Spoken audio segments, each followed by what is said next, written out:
What if someone saw what happened?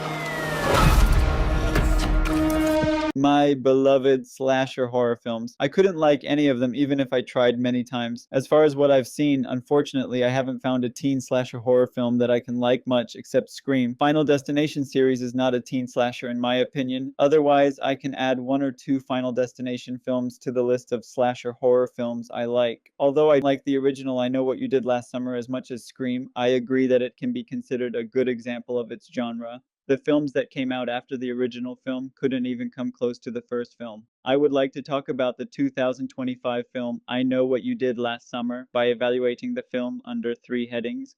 The first of these titles is characters. If we consider the film by the characters, the film does a good job in this aspect. They advance the film well with what they bring from the backgrounds in which the characters live and come to that point. But of course, they are not perfect. We can see many stupid and questionable behaviors of the characters. In this regard, it is obvious that director Jennifer Kaytin Robinson brought with her the experiences she gained from the Netflix special Do Revenge, which she had previously directed, and helped her in creating the characters in this film. While talking about the youth film aspect of the film, it is impossible not to mention Chase Sui Wonders, who plays Eva, and Madeline Klein, who plays Danica.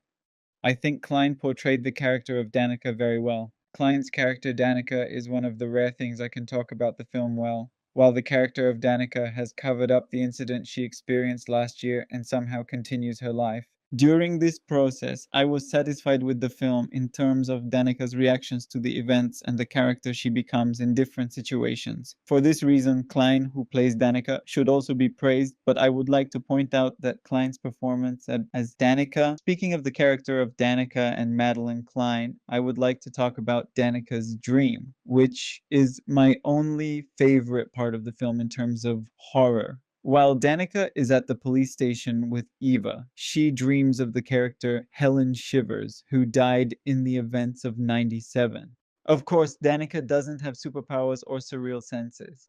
This dream sequence in which we see Danica and Helen is the second and last part of the film that I can praise as a little bit good. The horror elements of the film are mediocre. Is there anything good about it? I think the essence of this is that the film is a slasher film. Yes, the film moves at a good pace, but as a viewer, it is difficult, almost impossible to connect with any character except Eva. The film had the potential to scare us and the characters without showing us the killer, but things didn't go well on this side and it became even worse. The film could have been a much better film if it had taken a different turn and focused on why the characters behave the way they do, giving us the element of fear accordingly. I think the film is a wasted potential in this respect. I also think you have one of the best horror themes you can have after a theme like disease, epidemic, or science fiction. I can say that the fisherman in the film, if we look at it as a slasher film, the film looks like a good slasher film due to its high tempo, but the answer to the question of how good a slasher film is hidden in the film itself. For this, we need to take the average of the film's horror film performance and youth film performance. One of the main reasons why the film is bad as a slasher film is that our killer fisherman man proceeds in a tit-for-tat manner as in the Hammurabi period, and the motivation is bad. They forgot what we went through, and I wanted to remind them. I think this sentence explains a lot about character motivation.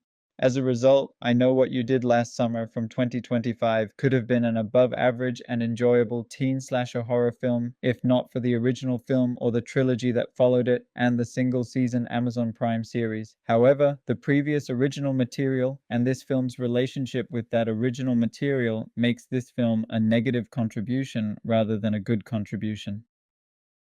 In essence, I Know What You Did Last Summer is among the films that we wish we hadn't made a new one.